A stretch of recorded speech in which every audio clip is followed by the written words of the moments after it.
Please be seated.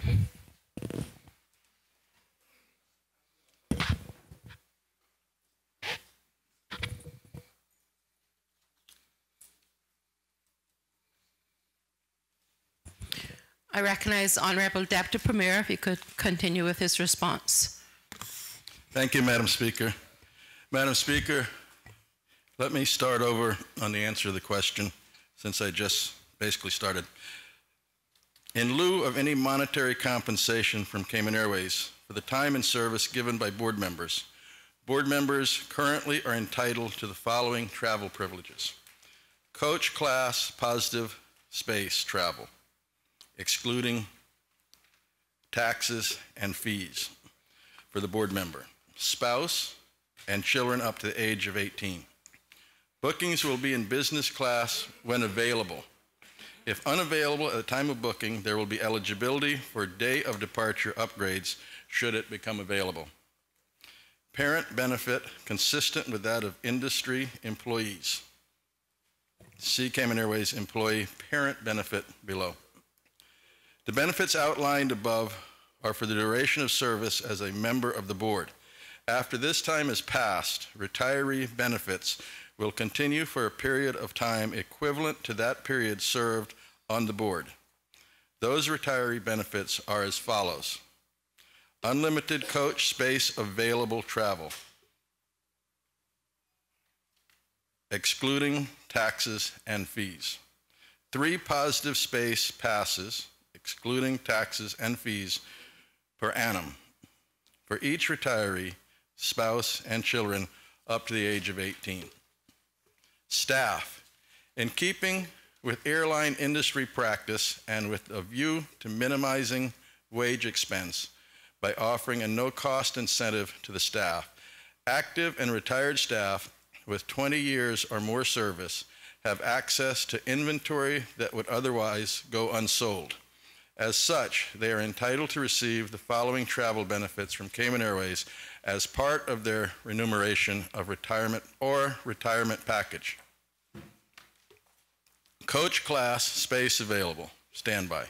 Travel based on priority by length of service for the employee, their spouse, and dependent children up to the age of 18, or 24 if in full-time school. Unmarried active employees receive 2 to 6 space available standby companion passes each year for a designated travel companion, depending on the length of service. Consistent with the industry, each employee is also entitled to space available passes for their parents. Each employee is also entitled to 1 vacation pass with a higher priority than normal standby, but one subject to strict blackout periods and other restrictions to ensure that revenue is not displaced. These space available and other travel passes attract a variety of charges depending on gateway and factors, including administrative service charges, taxes, and fees. Additionally, there are restrictions on availability and usage as determined and enforced by revenue management to ensure no revenue dilution. The travel benefit for active staff is only available outside of probationary periods and is a privilege available to employees in good standing. Thank you, Madam. Recognize the Honourable Member from Northside. Thank you, Madam Speaker. Through you, Madam Speaker, to the Minister. Can the Minister say whether the unlimited use in the penultimate paragraph, unlimited coach space available, is related to the number of board members per flight or the number of tickets that each board member can get while serving as a member? Honourable Deputy Premier. Madam Speaker, I would have to send that back, but I'm going to do my best to give you my opinion. My opinion would be it would be based on the yield management of the plane itself. Member from Northside. Madam Speaker, I'm not sure what yield management, but I'm sure he'll explain that in the written reply, is, because I'm not a member, I don't know anything about the airline industry. But, Madam Speaker, it is my understanding that the policy outlaid here for board members was introduced while Mr. Anderson was the CEO.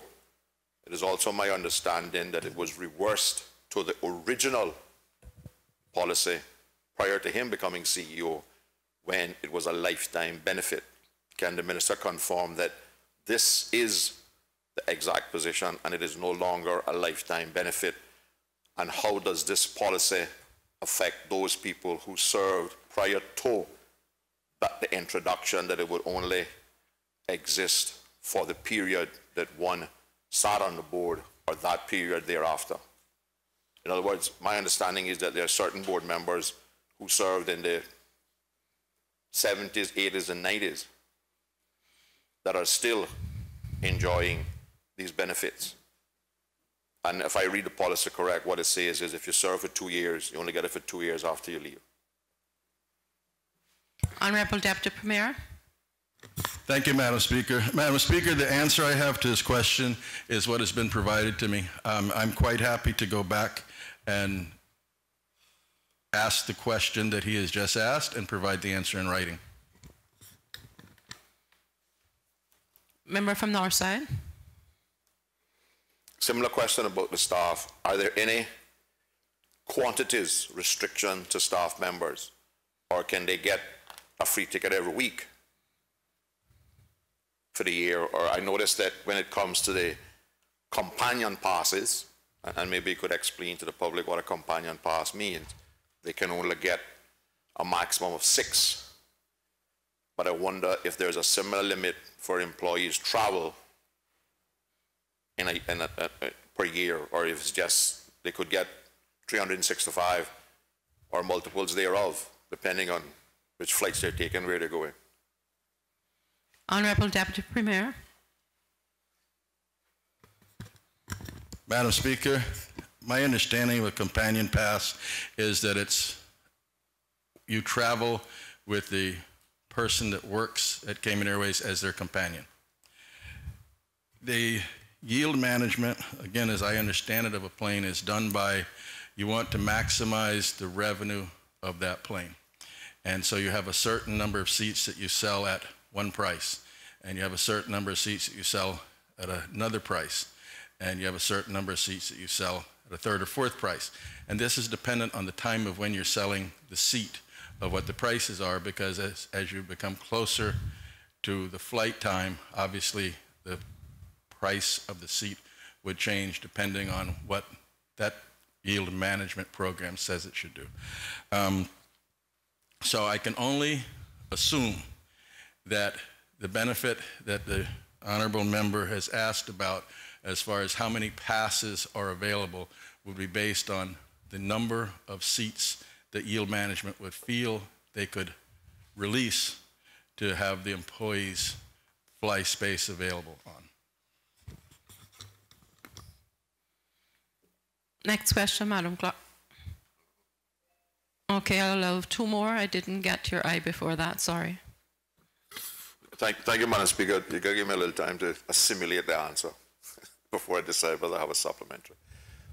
On the yield management formula, what is the point in terms of load factor that no employee would be given a pass? Is it 75% booked, 100% booked, 20% booked, or can an employee request a pass a half an hour before the plane departs, and if there's an empty seat, they would get the pass? Honourable Deputy Premier. Thank you, Madam Speaker. Madam Speaker, again, I don't have that answer, but I will try to provide that answer in writing for the member. If there are no more supplementaries, we'll move on to the next question.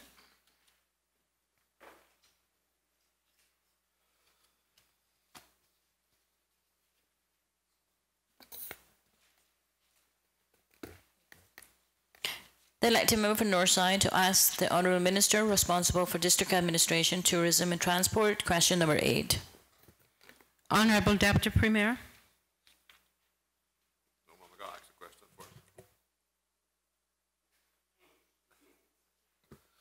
Thank you, Madam Speaker. I beg to ask the Honourable Minister responsible for District Administration, Tourism and Transport the following question standing in my name. Can the Honourable Minister provide the salary scales for the Port Director, Cayman Airways CEO, and Cayman Islands Airports Authority CEO? Honourable Deputy Premier. Thank you, Madam Speaker. Madam Speaker, the answer. The Port Director, 180,000 CI dollars to 204,000 CI dollars per year. Cayman Airways CEO, $150,000 to $180,000 per year. The Cayman Islands Airport Authority CEO, 152,000 CI dollars to 160,000 CI dollars per year. Member from Northside, do you need some assimilation time for this question? I recognize the honourable member from Northside. Madam Speaker, the supplementary is so blatantly obvious that the assimilation time is very, very small. Can the minister say why the Cayman Islands Airports Authority CEO is valued so little in comparison to the Port Director and Cayman Airways CEO?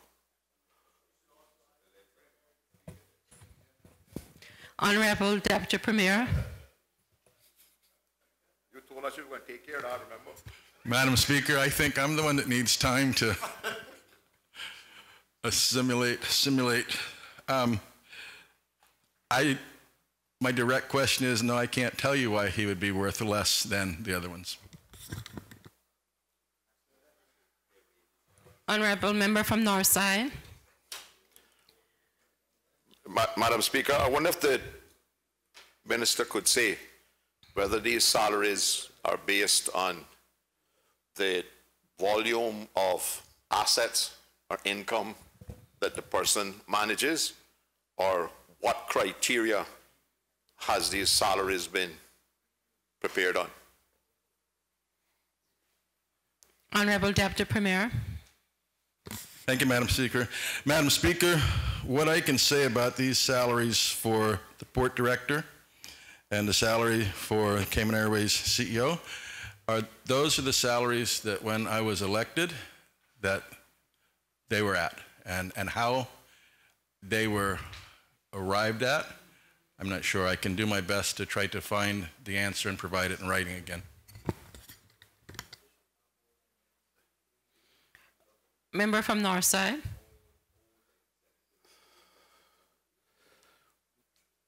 Madam Speaker, I accept that the minister has only been a year, but certainly the minister would have gotten accounts, annual reports from all treaties during the period of time he has been there. Does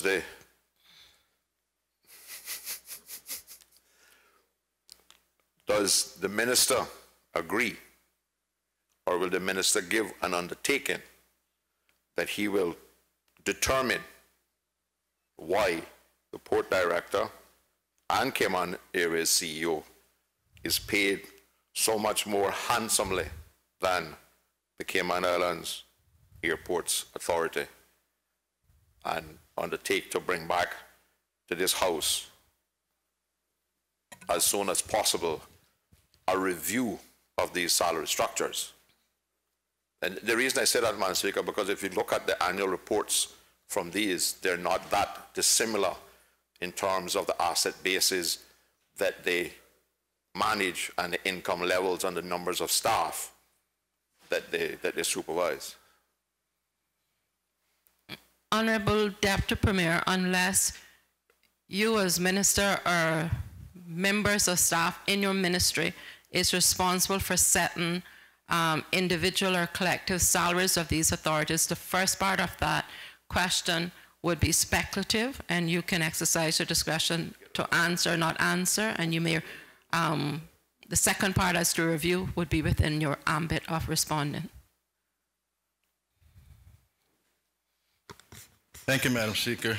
Madam Speaker, what I believe that I could commit to the member is to ask the question to the Board of Directors how the structure is arrived at. And I just use a very simple example that if this was an industry standard, that the previous CEO, who was brought in from JetBlue or another international airline, that was the salary compensation, and then remembering that each one of these positions are held by Caymanians, that's how the structure was arrived at. I'm not sure, but what I'm saying to the member is that I can ask that question and try to provide that to him. Member from Northside. Through you, Madam Speaker, and Madam Speaker, I don't often differ with you, but I think if we check the legislation on all these authorities, the setting of salaries and the employment of staffs is the prerogative of the board, not the deputy governor, and the salaries at which they paid is a board of directors decision who report directly to the minister responsible, not to the deputy governor. So the minister should be in a position to answer all of these questions and give commitments, because it is his board of directors that reports to him that gives the answers. Madam Speaker, a further supplementary, does the minister agree that there needs to be some form of standardization in not only compensation, but responsibility, authority, and accountability by these boards of government-owned companies and statutory authorities to prevent this kind of departure from what is the norm? Because I was around, Madam Speaker, when we set up the first public authority, and at that time, the head of a public authority was considered equivalent to a head of a government department, and they were paid on that scale within the government. So it is somewhat shocking for me to find out today that these people are paid more than the Premier.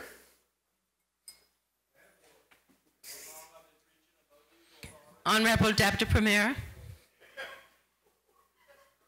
Thank you, Madam Speaker. Madam Speaker, yes, the member, honorable member, is correct. There needs to be globalization of all the authorities, and I think he'll be happy to know that the Deputy Governor's Office is driving a public authorities bill that is being developed now. If you don't bring it, I can bring it. I recognize the member from East End. Next meeting, Madam Speaker, I sat here wondering if that door was going to open, and it has now been opened. So I would ask the Deputy Premier if he has any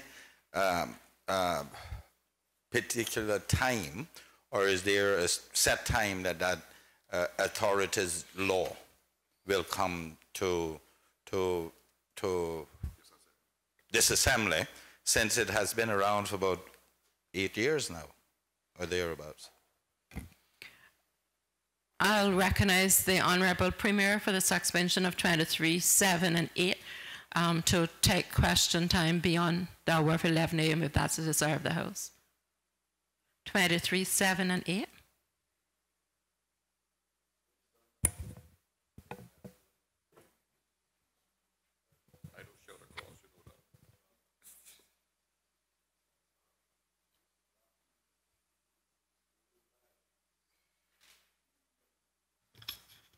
Oh, okay.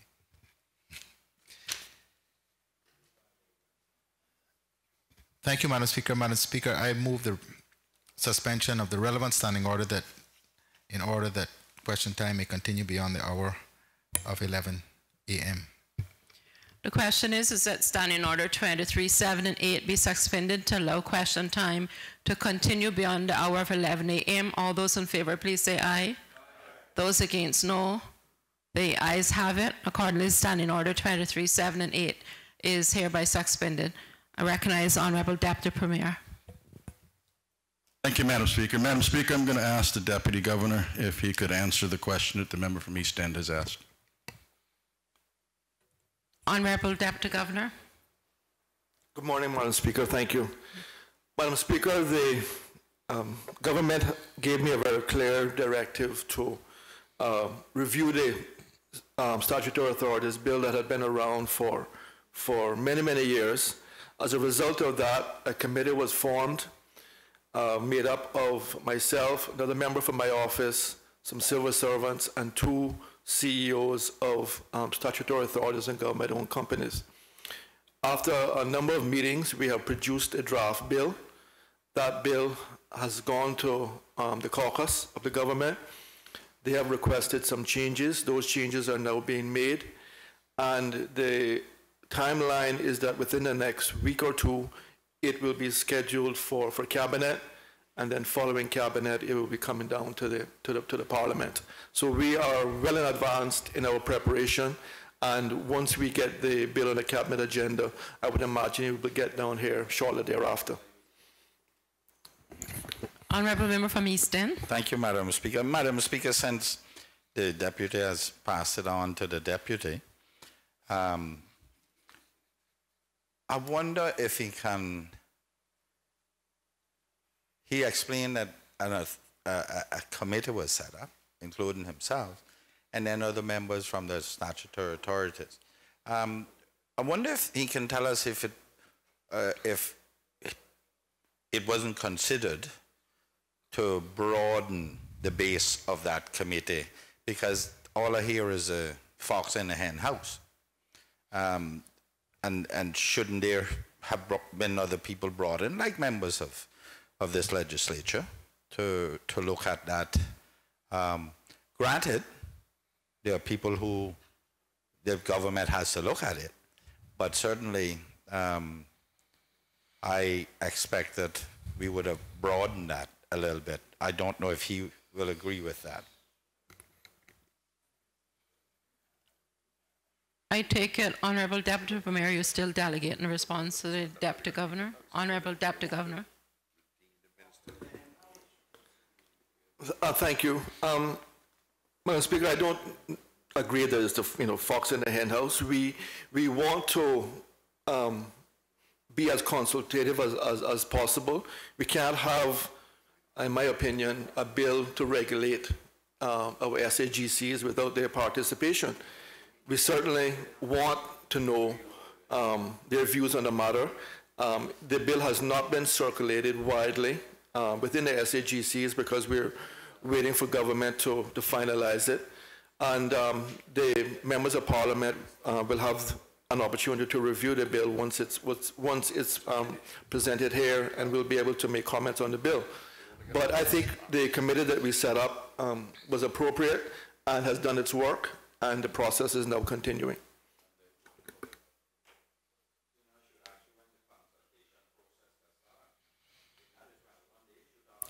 Madam Clerk, we'll move to the next question. We always got to accept the finished product. Then when we criticize it, then they complain. The elected member for Northside to ask the Honourable Minister responsible for District Administration, Tourism and Transport, question number 9. They recognize the member from Northside. Thank you, Madam Speaker. Madam Speaker, I beg to ask the Honourable Minister responsible for District Administration, Tourism and Transport the following question standing in my name. Can the Honourable Minister provide the number of free tickets provided by Cayman Airways and Cayman Express by organization, person, and the cost for the 2013-2014 financial year? Recognize the Honourable Deputy Premier. Thank you, Madam Speaker. Madam Speaker, the answer to that question is not ready, but I am giving the member an undertaking. I'll provide it to him in writing. Member from Northside. I don't have a problem with that, Madam Speaker, but if I could add one supplementary that he could answer. What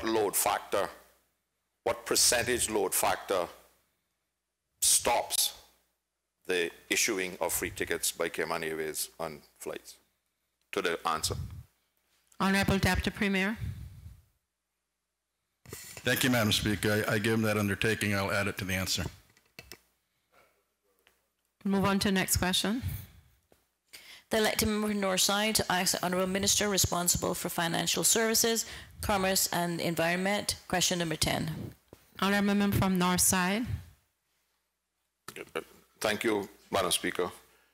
And Madam Speaker, before I ask the question, if you could indulge me, I want to thank the government for providing me this opportunity to answer all of my questions today, because that was not something that was provided by the former government, and for that I am exceedingly grateful.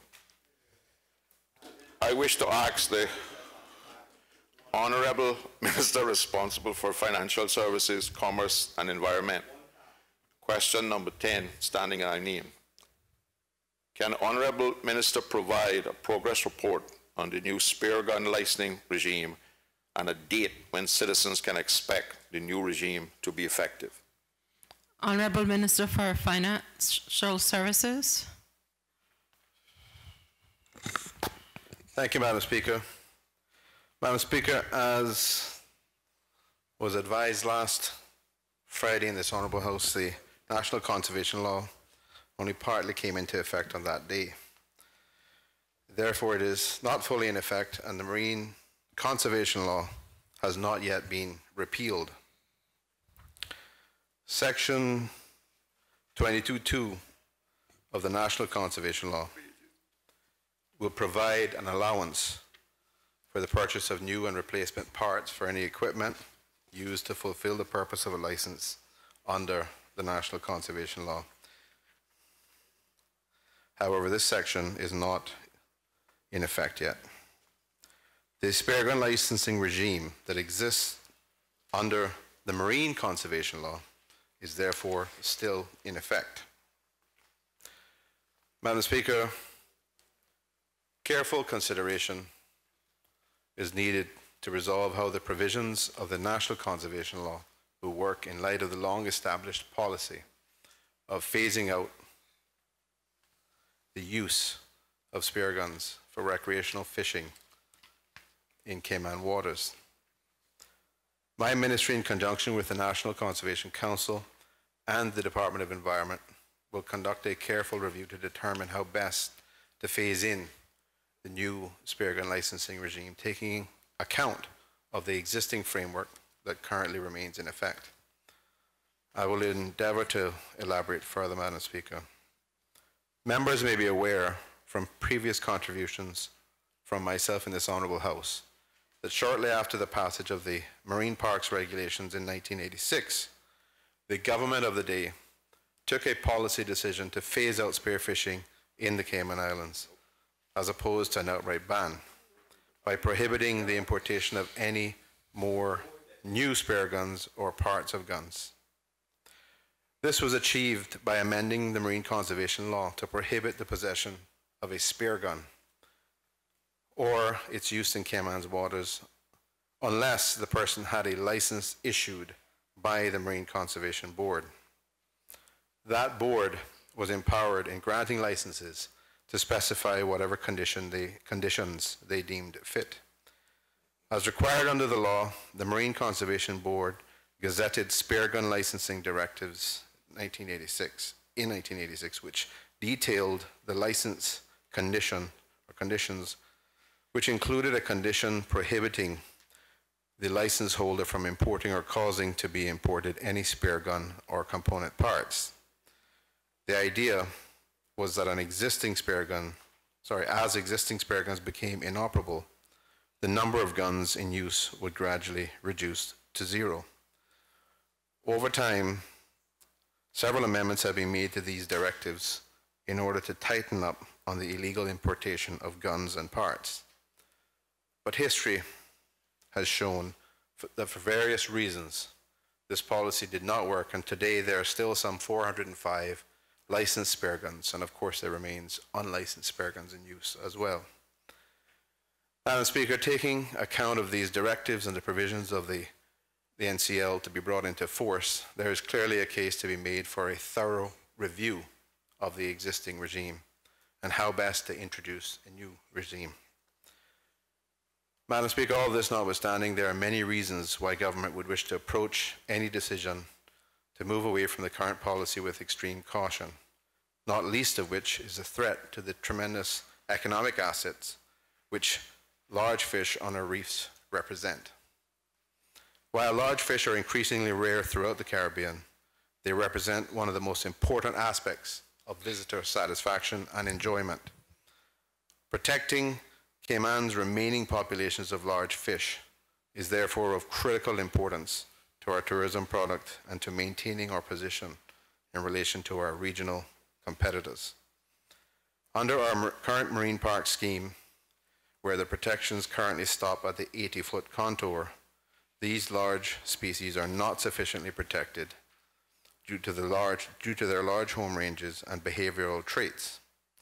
The largest fish are important as predators in maintaining a balanced and complete ecosystem, and their selective removal causes ecological imbalance, and research has shown significantly reduced populations of large predatory species such as snapper and grouper where spearfishing occurs. Unlike many island groups in the Caribbean, such as the Bahamas, Turks and Caicos, and the British Virgin Islands, which have vast areas of productive shallow coastal water, the coastal shelf around the Cayman Islands is extremely narrow.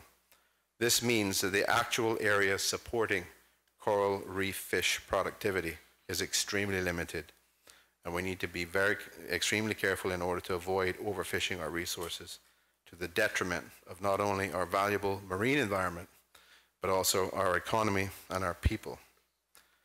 Madam Speaker, in a prior meeting in April of this year, I indicated the government was willing to consider having areas in which limited spearfishing could be allowed in the context of enhanced marine parks. We have the evidence that our system of marine parks have served us well and have made a real difference in our marine environment relative to the disastrous condition of those of many of our neighbors in the region.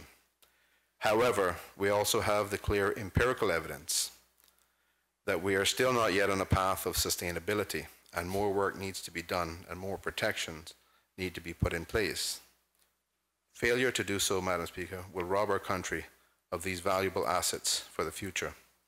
So, Madam Speaker, to round out the answer to the member from Northside, the spear gun licensing regime remains in existence and unchanged for the present time under the Marine Conservation Law. And the earliest point in time in which there may be changes is when the remainder of the National Conservation Law is brought into effect, which is anticipated to be several months away. Thank you, Madam Speaker. Member from Northside. Through you, Madam Speaker, I want to congratulate the Minister on the verbaciousness and the length of this reply. Because, Madam Speaker, can the Minister state a quote from the policy that was intended to phase out spear guns? Because the only policy that I am aware of under the National Conservation Law that was propagated and directives was the control of spear guns, not and their use, not the phasing out. And I think that is where the Conservation Board and the technicians have gone array. So I would like to know what time the policy to phase out spear guns was issued and which minister issued it. Honourable Minister for the Environment. Thank you, Madam Speaker. Madam Speaker, I indicated that in the late 1980s, a decision had been made. That is the information I have been provided with, that the government's position was that they were trying to phase out spear guns and spear fishing in the Cayman Islands. Hence, the raft of directives and changes to the law, which were designed to allow the Marine Conservation Board to effectively limit and restrict the use of spear guns and the ability for licensees those people who had proper spear gun licenses to, for example, get replacement parts to renew their guns and allow them to continue to be operable. So it seems quite clear, Madam Speaker, that there was a policy at the time which was designed to, over time, phase out the use of spare guns through these restrictions in terms of disallowing the importation of spare parts, and certainly the replacement of equipment in terms of new guns. Member from Northside. Madam Speaker, to me, there's a fundamental difference between a policy designed to phase something out. That indicates to me that the policy would have set a date, for instance, beyond which spear guns could not be used at all. Because, Madam Speaker, the minister wasn't here, but I was here when the Marine Conservation Law was passed. And I know exactly the battle that we put up then with these conservationists to continue to use it. And while that might have been their intention, it could not be clearly stated. And, Madam Speaker, there is no policy that I am aware of that refers to the phasing out and sets a date to which the spear guns can no longer be used in the Cayman Islands. The policy is one to control and to limit the number of spear guns, and not the number, because once you meet the criteria that they, Madam Speaker, have introduced a control on the number, but the criteria clearly indicates that anyone who meets the conditions of the license should be given a license. So there's no numerical number that I'm aware of. Can the minister state where is the policy, or has his government now taken the position that they are going to introduce a phasing out policy for the use of spear guns? Honorable Minister responsible for the environment. Thank you, Madam Speaker. Madam Speaker, this government has taken no decision. There is no such policy at this point which is under consideration. I am not in a position to provide the member from Northside with a copy or point him to the source of a policy back in the late 80s on this. But I think the fact that changes were made to both the regulations and the law at that time, and which empowered the Marine Conservation Board to create directives and to issue these restrictions and restricted licenses.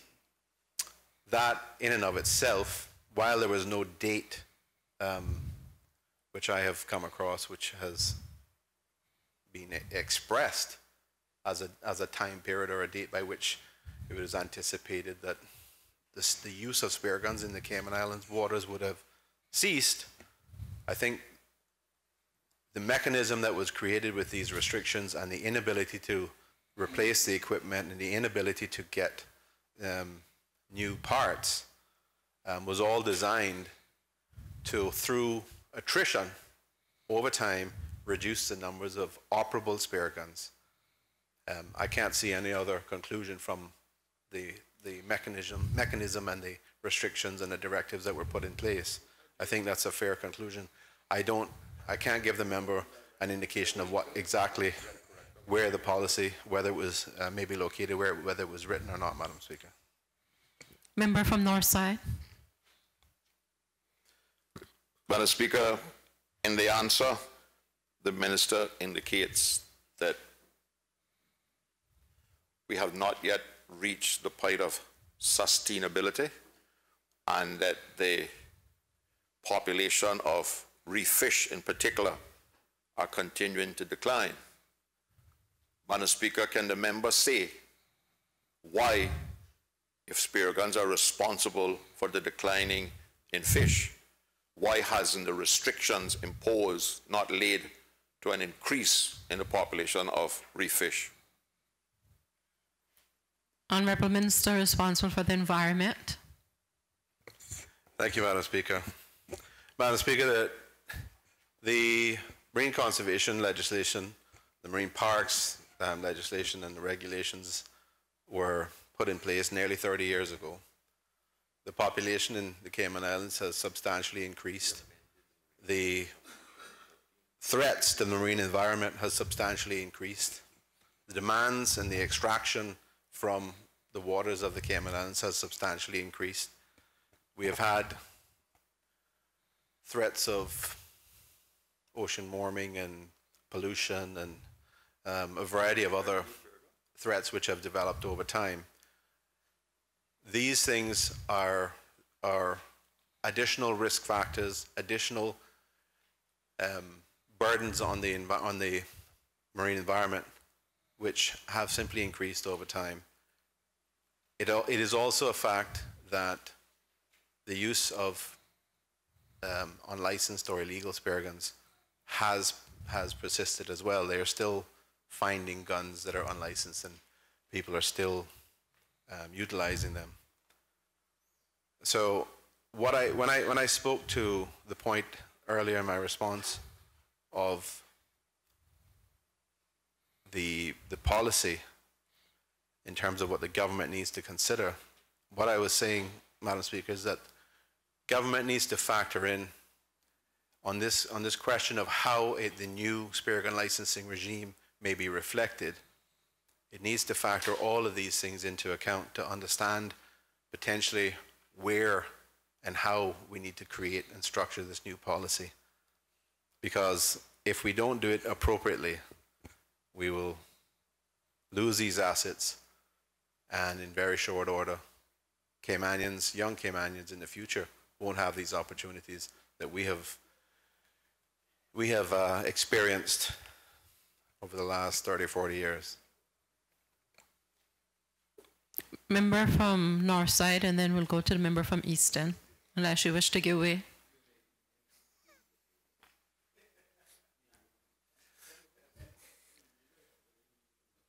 Madam Speaker, I wonder if the minister could state why this particular amendment to the National Conservation Law, which was brought about by a defeat of the government, is being delayed in its implementation, and why this particular section of the law is not included in the first phase of implementing the National Conservation Law.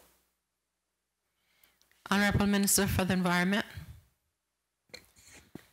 Madam Speaker, rather than the amendment which the member from East End had proposed to Section 22, and being or reflecting a defeat of the government, it was accepted by the government, clearly, by sufficient numbers on this side, otherwise it wouldn't have passed. Madam Speaker, the first two parts of the National Conservation Law was brought into effect, and Schedule 2, dealing with administration, so that the council could be empowered to begin its work to work out the policies and work out its procedures, and also to deal with finalizing regulations in terms of species conservation and environmental impact assessments. It was purely for that reason that only the initial part of the National Conservation Law was brought into effect. It would not have made sense to bring in other parts on a piecemeal basis. This, as I said earlier, the policy around this issue with Section 22 is one which the National Conservation Council will need to focus on. They will need to understand what the impacts are and design the appropriate policy. Under Section 3 of the National Conservation Law, I believe it is, Madam Speaker, directives which, for example, were issued by the Marine Conservation Board get transferred over through a transition provision to following the implementation of the National Conservation Law. So those the existing regulations under the Marine Conservation Law and directives which were issued by the Marine Conservation Board remain in existence after the Marine Conservation Law itself is repealed. Those directives are in complete contradiction to, because of the stated policy of attempting to limit and restrict and phase out, which it appears that the government of the day at that time was attempting to do. Those provisions, those directives are in complete contradiction with Section 22.2 at the moment, which would allow this new spear gun licensing regime. So, in relation to the question from the member, Madam Speaker, the Council needs to work out exactly how to resolve these differences and what directives need to change and how they change in order to make sure that a new policy in connection with a new licensing regime is reflected appropriately. Member from Easton.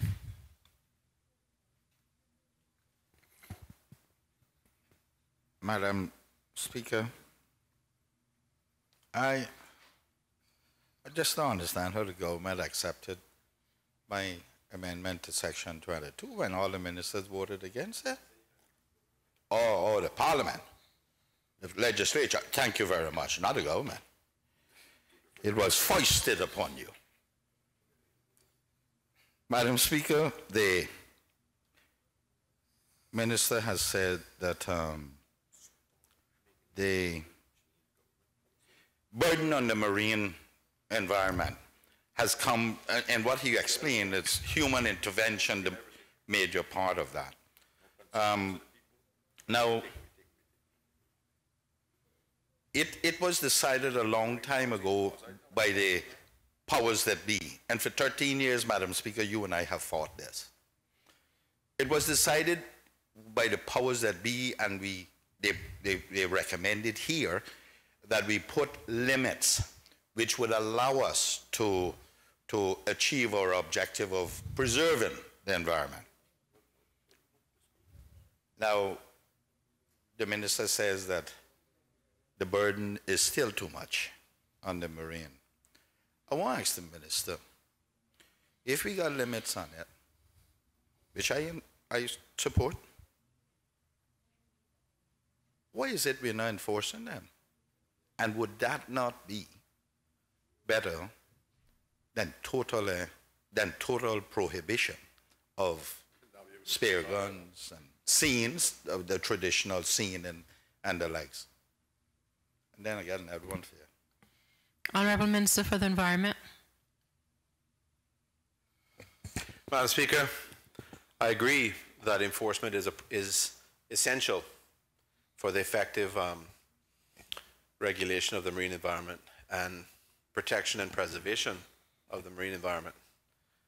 The members of this Honourable House may recall that the National Conservation Law contains provisions which gives the marine enforcement officers and the fisheries officers the same powers that constables have. It also provides that they can have additional equipment which will allow them to deal with their law enforcement powers more appropriately.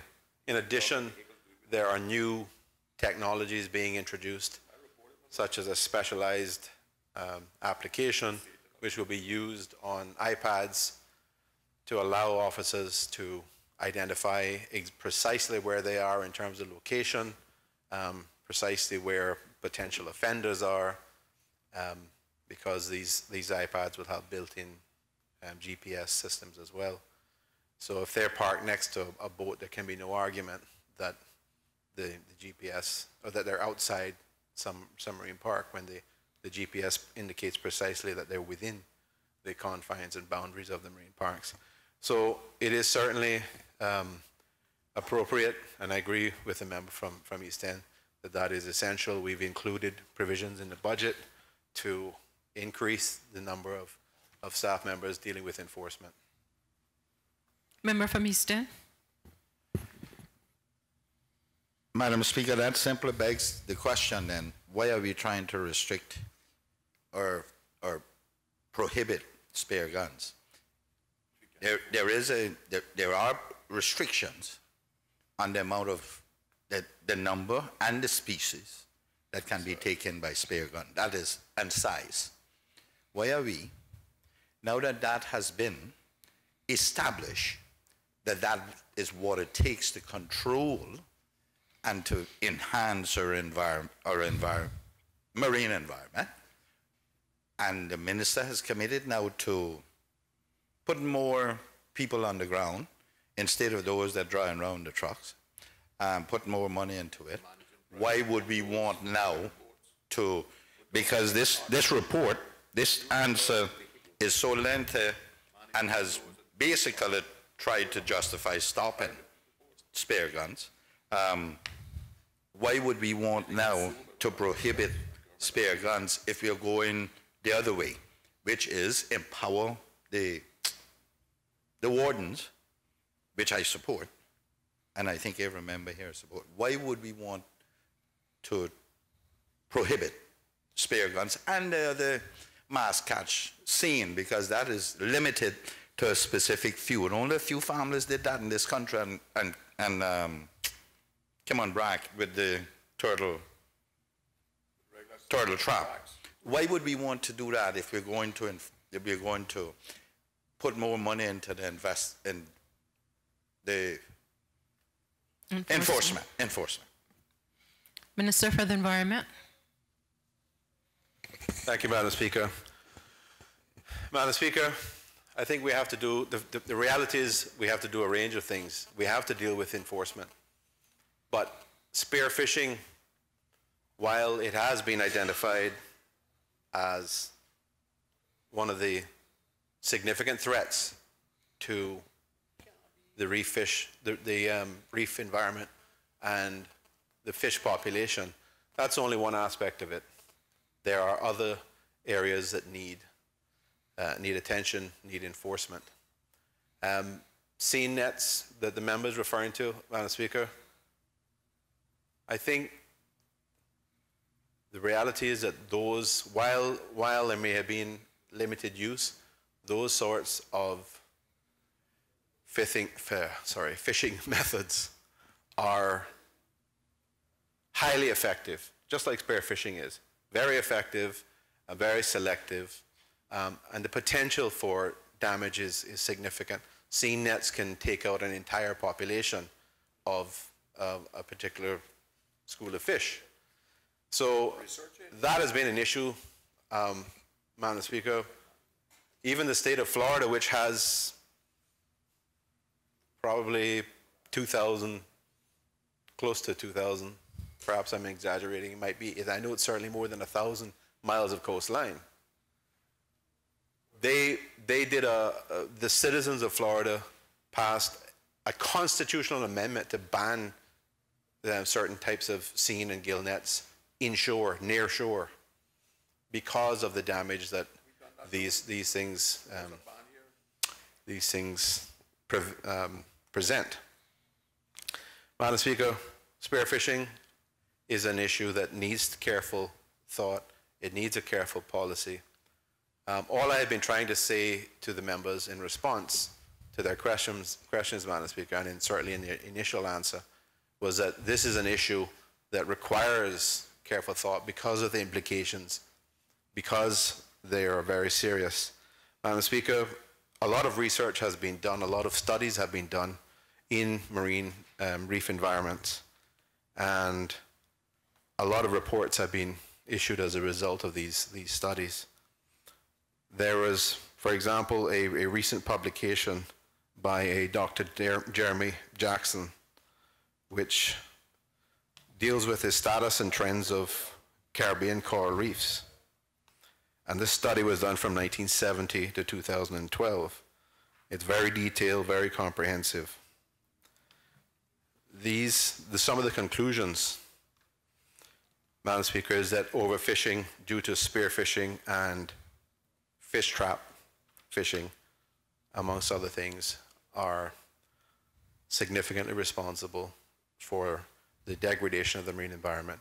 And these fishing methods are significantly responsible for the reduction of a lot of the fish population. Madam Speaker, the Cayman Islands have somewhere in the region of 208 square kilometers of shallow, life-supporting water, shallow water shelf, let's call it, around the Cayman Islands. And we all know that a good half of that is probably the North Sound itself. Compare the Cayman Islands to the Bahamas. They have nearly 20 times as much, nearly 4,000 square kilometers. The Turks and Caicos have probably 2,000. BVI has a significant amount as well. Madam Speaker, all of these areas have restrictions on spear guns and spear fishing, or they're actively being contemplated. Just as an example, the island of Saba has no spear fishing. Dominica, no spear fishing. Bonaire, no spear fishing. The Bahamas, no spear guns and no scuba take, but you can use a Hawaiian sling. Curacao, no spear fishing. Netherlands, Antilles, well, that's inclusive, I guess, no spear fishing. Antigua and Barbuda, no spear fishing. Mauritius, no spear fishing. Maldives and Seychelles, no spear fishing. Now, obviously, they're outside of the region.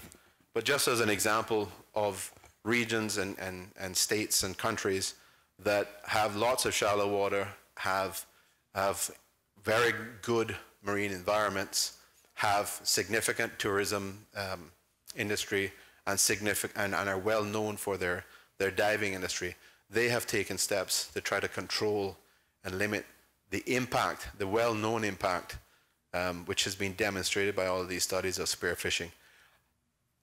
Madam Speaker, I am not taking the position, and the government's position is not that there shall be a policy of no spearfishing. That's not why we're looking at this now. We're simply trying to reflect the fact that there are very serious issues, very serious concerns around this policy.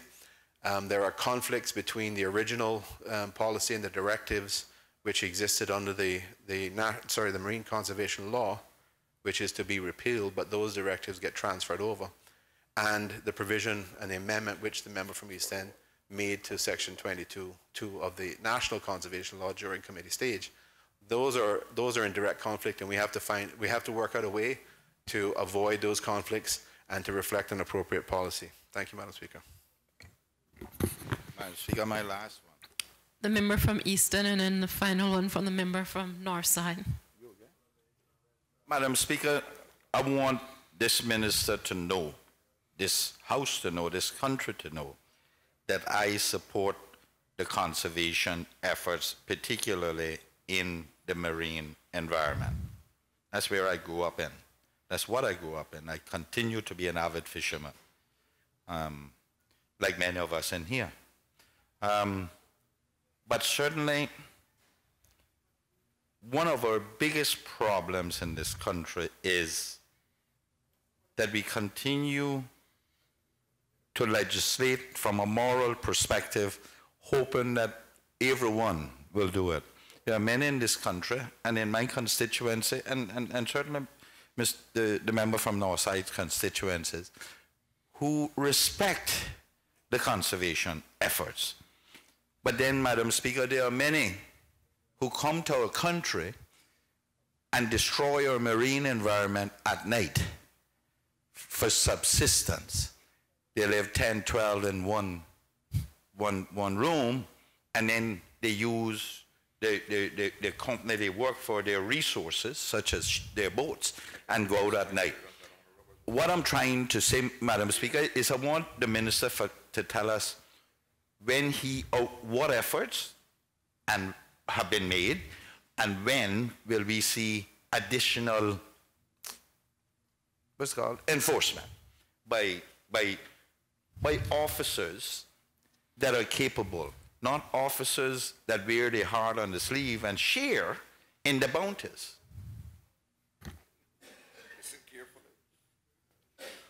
Honorable Minister for the Environment. Madam Speaker, I thank the member for his comments and question. I think I've previously indicated that there are additional enforcement provisions within the National Conservation Law which will hopefully be brought into effect by the end of this year. That will further empower marine patrol or marine fisheries and enforcement officers. They will have the additional equipment, the additional technology, and very importantly, Madam Speaker, the additional powers to enforce the provisions of the National Conservation Law. These are things that I certainly share the members' concern about on enforcement.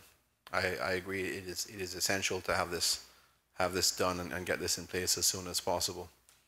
As to his indication of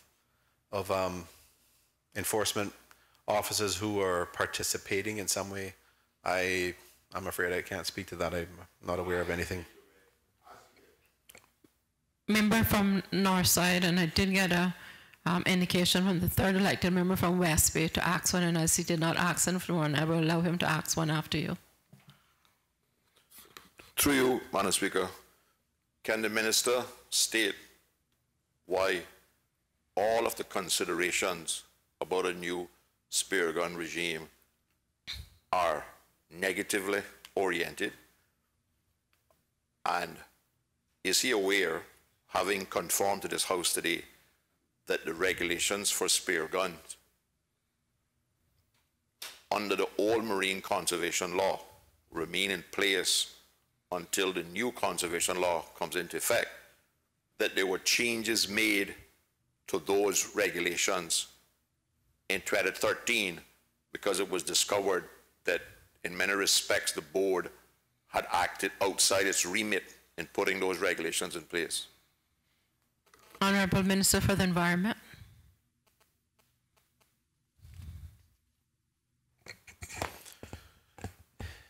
Madam Speaker, I'm not aware of the changes which the member is referring to. I'm not aware of the issues in relation to perhaps the actions of the Marine Conservation Board being ultra vires, which the member is referring to. I will certainly endeavour to obtain this information, do some further research on it, and provide the honourable members of this House, and indeed the member from Northside, with a response specifically in relation to that point. Third elected member from West Bay. Yes, Madam Speaker. The minister has already answered my question in saying that he's not aware of the enforcement officers partaking of the bounty. And that was my question. What is being done about the particular enforcement officers who are constituents both in Northside and in West Bay and East End who have seen these people coming in all hours at night and with stuff that the locals are being pressured for? He said he knows nothing about it. Maybe he should do some homework. It is going on. Honourable Minister for the Environment. Madam Speaker, obviously if what the members have said in respect of this issue is correct, it would cause me great concern, and I will certainly ask whether there is any evidence of this sort of issue occurring. I would be as concerned as clearly they are on the issue if I can find any evidence to that effect. I would say, Madam Speaker, that there are times when I think there may be some confusion. You may have officers that have confiscated species that perhaps they may be observed carting it off, taking it in their truck somewhere, and there may be an assumption. I'm not saying this is the fact. I'm saying this is a possible answer which gives rise to a conclusion that there is some inappropriate action going on. But when they confiscate these species from individuals that they suspect have been involved in poaching. These species, this marine life that is collected is, I think, as a matter of policy, handed over to the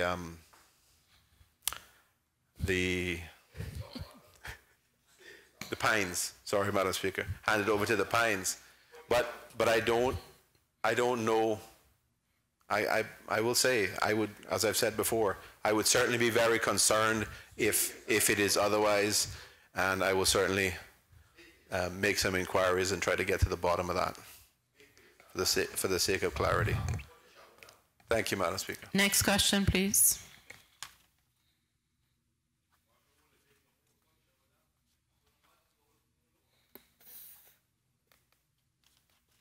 The elected member for Northside to ask the Honourable Minister responsible for Financial Services, Commerce and Environment. Question number 11. Honourable member from Northside. Thank you, Madam Speaker. Through you, Madam Speaker, I wish to ask the Honourable Minister responsible for planning, lands, agricultural, housing and infrastructure the following question. Can the Honourable Minister give an update on the progress made in reducing A, the number of security officers employed across the civil service, and B, the cost from the $2 million identified during the recent Finance Committee meeting?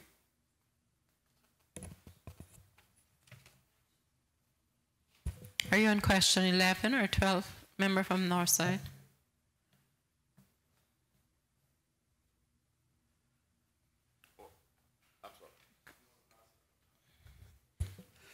My apologies, Madam Speaker. I wish to ask the Honourable Minister responsible for Financial Services, Commerce and Environment. Can the Honourable Minister state what section of the National Conservation Law or other laws that the Department of the Environment is using to discourage development in the Northside constituency? Honourable Minister for the Environment. Thank you, Madam Speaker. Madam Speaker, the answer, as I noted in a previous answer, Madam Speaker, the National Conservation Law is not fully in effect. It came into effect on the 12th of September, which was last Friday. It is not possible, therefore, that the Department of Environment could have used that law or any other provision thereof prior to that date for the purpose mentioned in the question. Madam Speaker, let me hasten to say that the Department of Environment does not use any other laws to discourage development, nor does it have a policy of discouraging or recommending against development in any particular district in our country. Each applicant or application received from the Planning Department or the Cabinet is reviewed by the Department of Environment's Technical Review Committee on its own merits, with consideration being given to 1, the potential direct and indirect impacts of the proposal on sensitive habitats, species, natural features, and environment generally. 2, the likely cumulative effects of the proposal on the same. 3, the anticipated effects of global climate change on the proposal and vice versa.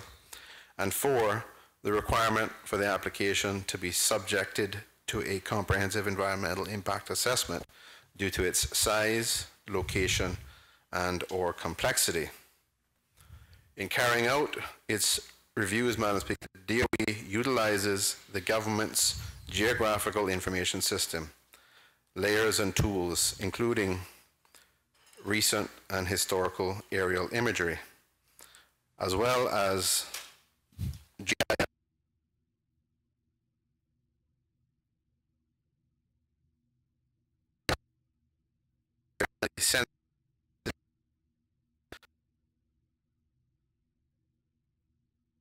necessary. Madam Speaker, for the year 2013, the Department, as an example, reviewed 6 applications for coastal works licenses in the District of Northside. 5 of these applications were approved, And while the sixth was refused by Cabinet on the advice of the DOE, the department worked with the applicant to modify their proposal to mitigate the environmental impacts, and their application was subsequently approved in 2014. In terms of planning applications, one application for Northside was reviewed in 2013 and was recommended for refusal by the Department of Environment. The Department of Environment's review concluded that on balance, they could not support the application due to the limited or incomplete information that was submitted with the application, and hence the uncertainty of potential future negative impacts.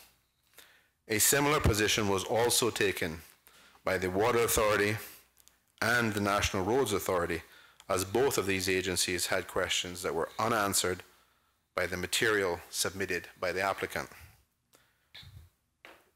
These statistics do not support a view that the DOE is discouraging development in Northside. To the contrary, they reflect that the DOE is willing to actively engage with developers to ensure that all projects are done in a sustainable manner. Madam Speaker, as a country, we have espoused the concept of sustainable development.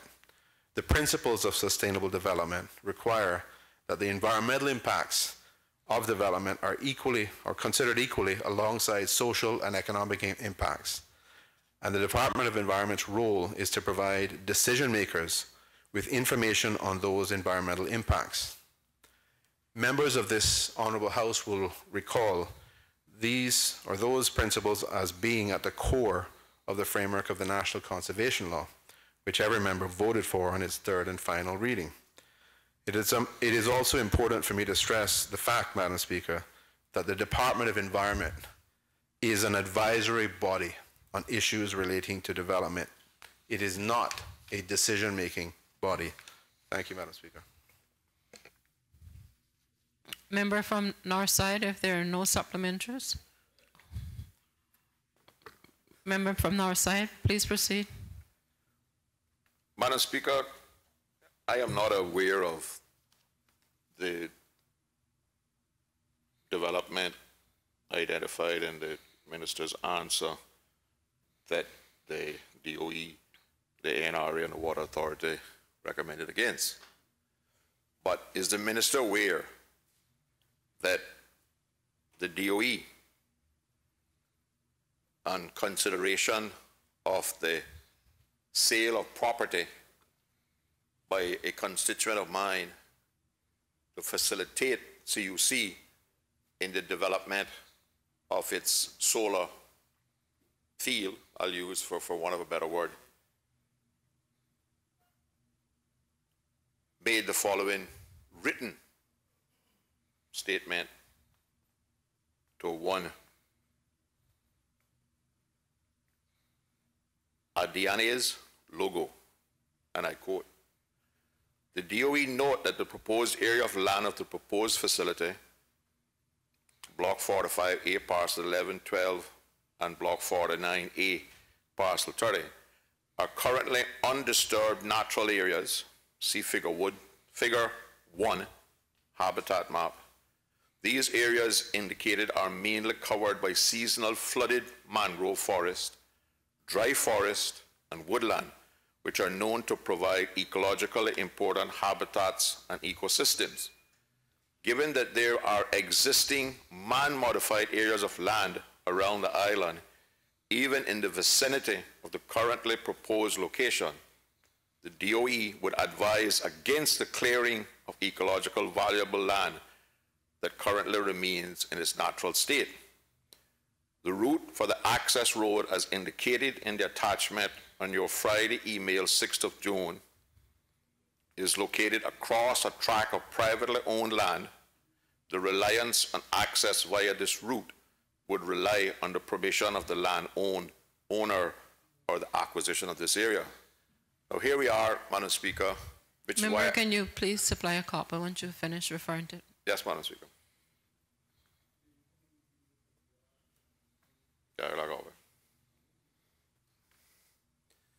The reason I asked the question as broad as I did is because here we have, and this note from the DOE resulted in the stoppage of the sale of this property. And here we have them, in my view, acting outside the bounds of any advice they can give. Because if they look at the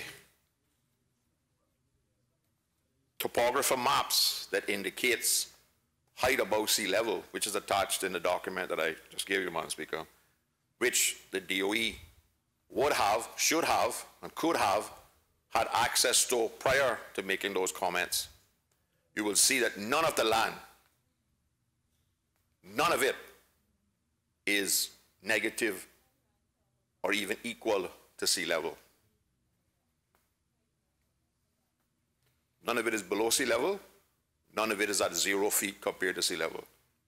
I think the lowest that I can find is 2 feet or 1 foot above sea level. And our planning requirements here only require 4 feet above sea level. Secondly, Madam Speaker, for the DOE to get involved and making the statement, and that's why I'm asking what authority they're doing these statements, and this is the question, and concerns themselves with right-of-ways to the property being over private landowner, and what reliability the person selling the land would have in determining that he can get a 30-foot right-of-way. Obviously, Madam Speaker, none of that concerns the DOE. That is a matter for planning permission and for the seller of the property to request and get the necessary easements. So I want to know from the minister what basis and what authority is the DOE using to make these kind of written statements to potential developers in my constituency. Honourable member responsible for the environment. Thank you, Madam Speaker. Madam Speaker, I am aware of the matter which the member is referring to. I was copied on a letter which was sent to the member from Northside. In fact, I was aware of it. I was aware of the issue prior to that as well, Madam Speaker. What seems to have transpired there is a rather unfortunate situation, but it does not reflect, in my view, it does not reflect any inappropriate action by the Department of Environment. Madam Speaker, the Department of Environment very frequently is consulted by developers, landowners, prospective purchasers of land for their general informal views on areas of land, land use, the geographical condition, and just generally what the Department of Environment's view is in relation to the potential for an application. I am sure that it probably happens in any other government department where there are informal views given on the basis of a question asked and on the basis of existing information that is available. The Department of Environment, in my view, didn't stop any transaction from occurring.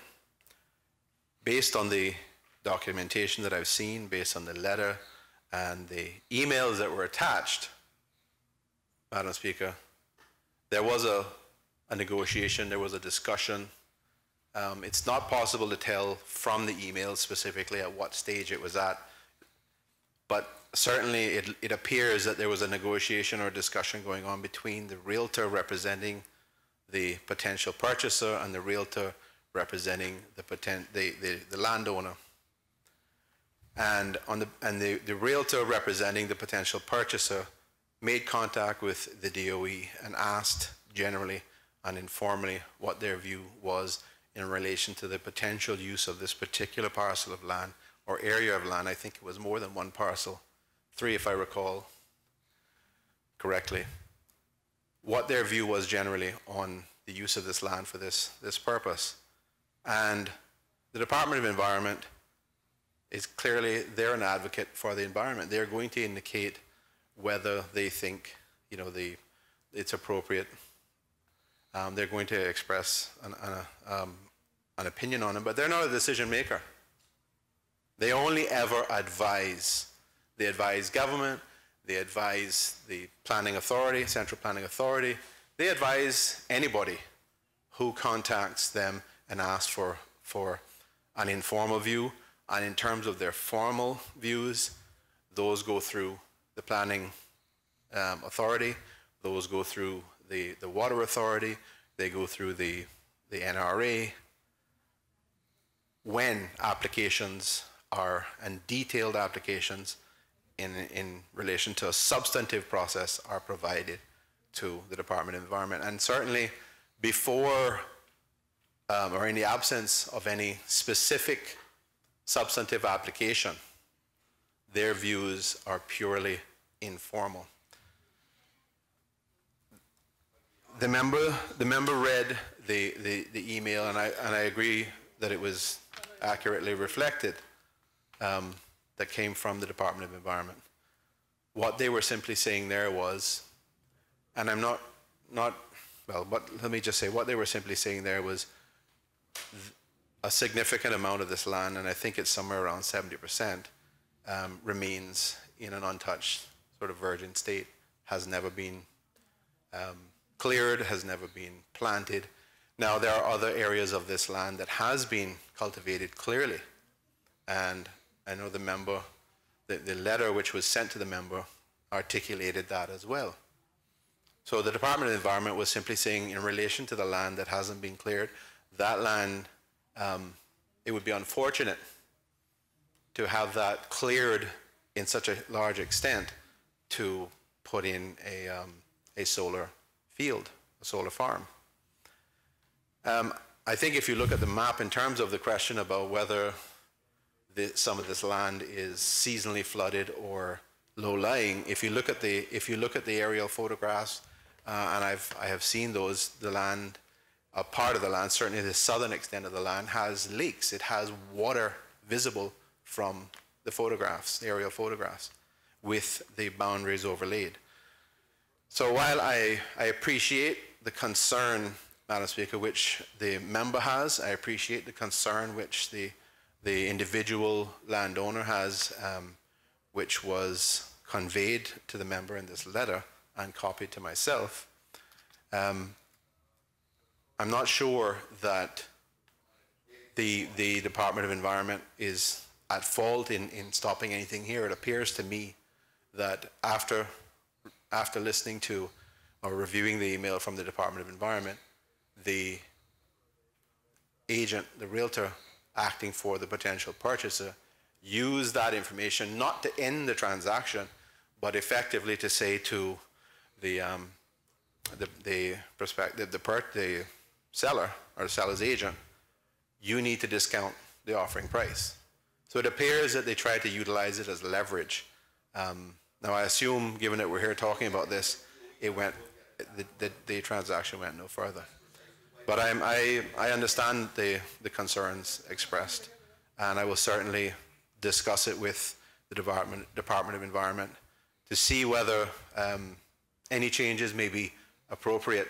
But it seems to me that it would be a shame that we lose the ability for the Department of Environment to give informal indications and advice on issues that have in the past, certainly, and their actions have in the past, been very welcomed by developers, by landowners in this respect. Thank you, Madam Speaker. Member from Northside, I'll allow 2 more supplementaries. Madam Speaker, the minister keeps referring to this informal.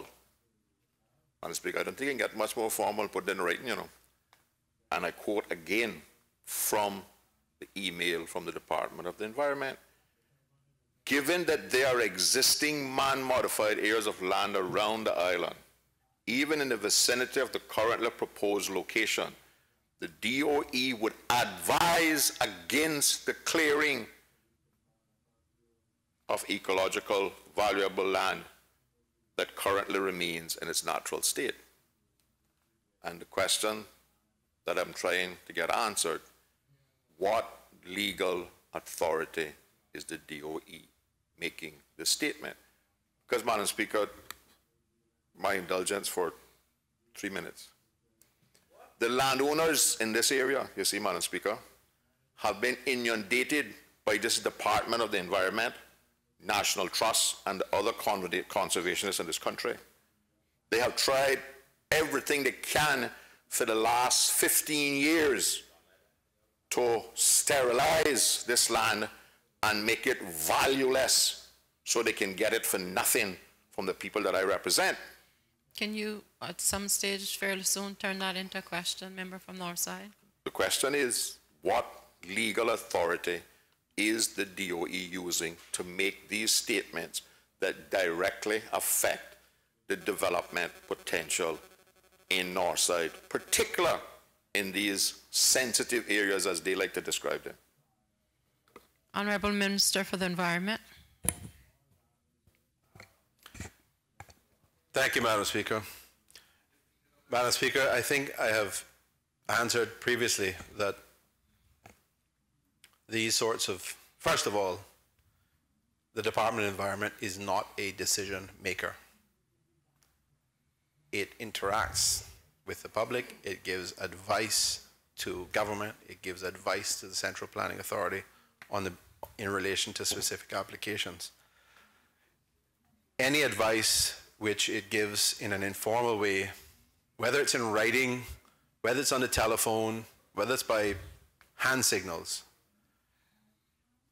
the fact is the Department of Environment is not a decision maker. Therefore, any advice they give in relation to a question which does not involve a formal application must be informal. They don't need specific authority to express views in relation to a particular question which has been presented to them by a member of the public. As I said, Madam Speaker, I would be happy to have a further discussion with, and I'm happy to have that with the member from Northside as well, with the DOE and with the member on this issue to see whether there is some legitimacy to the concern being expressed, which can be addressed through a change in approach and change in policy by the Department of Environment. But my position, Madam Speaker, is that they're giving informal advice. They don't need to give, they don't need to have a statutory basis upon which to give this informal advice. It is not, it's not their decision to make. Until a formal application is made, there is no application in relation to planning. I think developers and landowners in this country know that quite well at this point. Madam Speaker. Madam Speaker, I would also say that over the last year, well, during 2013, I think it's somewhere around 58% of applications that have been, in which, from the Central Planning Authority, which the Department of Environment has been consulted, they recommended approval in respect of those. 38% they recommended refusal. In none of those applications, Madam Speaker, was the decision, was the advice of, certainly in relation to the areas where they have recommended not approving it, in none of those particular applications was the advice of the Department of Environment followed. And in fact, all of the applications in which the Department of Environment during 2013 has been involved by the Central Planning Authority were approved by the Central Planning Authority, other than in respect of the planned area development application, which was submitted by a developer in relation to a proposed development in Rum Point. And I've already outlined, Madam Speaker, the basis upon which the Department of Environment recommended against that and the concerns that were expressed, not just by the Department of Environment, but by other relevant agencies as well. Thank you, Madam Speaker. Last supplementary on this, and we'll move on to question 12 after that. Thank you, Madam Speaker. Madam Speaker, can the Minister give this House, and in particular the people of my constituency, the absolute assurance that the overlay zones, environmental, I don't even remember all the names now, but there were 3 different overlay zones that were proposed by the Department of Environment some 8 or 10 years ago, does not still exist in somebody's office drawer and is being used when it's convenient for them to discourage development, because by petition, by public demonstration, and by other means, those proposed overlay zones, all designed to reduce the value of property in my constituency, from the North Sound to the fire station in Frank Sound, were soundly defeated. So will the Minister please give this House and the constituents that I represent the absolute assurance that those overlay zones, and I see a habitat map attached to this, are not being reinvented or being utilized to make statements that was made in this correspondence. Honourable Minister for the Environment. Thank you, Madam Speaker. Madam Speaker, on the basis of everything that I have seen in relation to this matter which the member from Northside has raised, the only references in the Department of Environment's response are references that come directly from the government information system, which contains a whole variety of existing information, topography, vegetation, a whole range of things. I can't go into all the details at this point. Neither do I know them. I won't pretend to, Madam Speaker. But this information upon which they commented and upon which they relied is information which is contained in the government information system in relation to land in the Cayman Islands. I am not aware of the specific concerns raised by the member from Northside on the issue of these various zones that he has alluded to that may or may not have existed or been proposed in the past. I'm not aware of those, but I will say, Madam Speaker, that I'm confident that what I've seen on that particular instance that he has brought to our attention, that information did not relate to those or any zones which he may be referring to there. And certainly I am firmly of the view that the Department of Environment have only done and are only doing and are only relying on information which is available otherwise to other subscribers to government's information system, including the other departments of government. So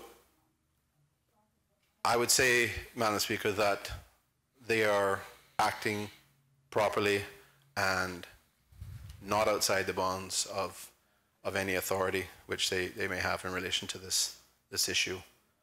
And I don't know. I don't have enough information. I don't have enough detail around, and the member hasn't provided it around the things that he has made, that he's alluded to or made allegations in relation to. So I think I would be in a very difficult position to be able to give any sort of commitment on that, other than to say, as I've said before, that I think that they're acting properly, and they're acting and relying on information which exists and which is provided on the government information system itself. Thank you, Madam Speaker. Madam Clerk.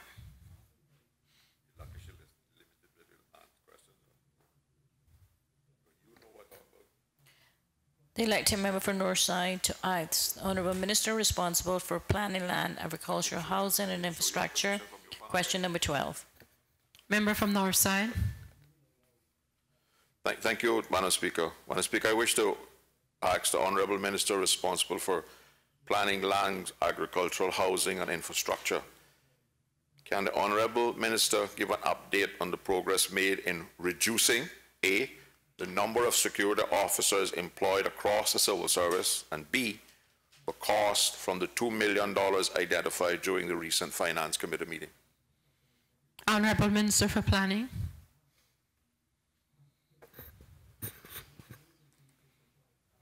Madam Speaker, I am going to ask for this question to be deferred because I do not have the written answer. But with your permission, I would just like to explain why.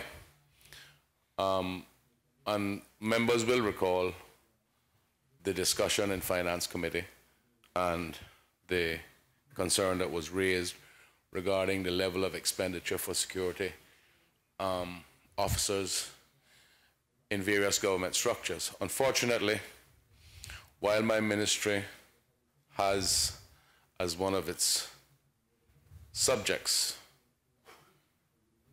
the Lands and Survey Department and Facilities Management, which deals with some of these buildings, other ministries, other portfolios have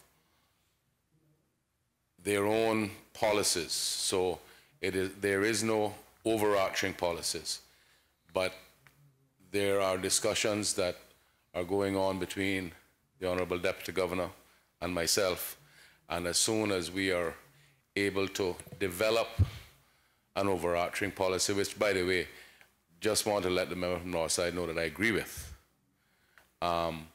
because that way you could get consistent risk assessments being done and all of that to make those decisions so that it's not just somebody's whim and fancy, which I'm not suggesting it is now, but at least there's consistency in that.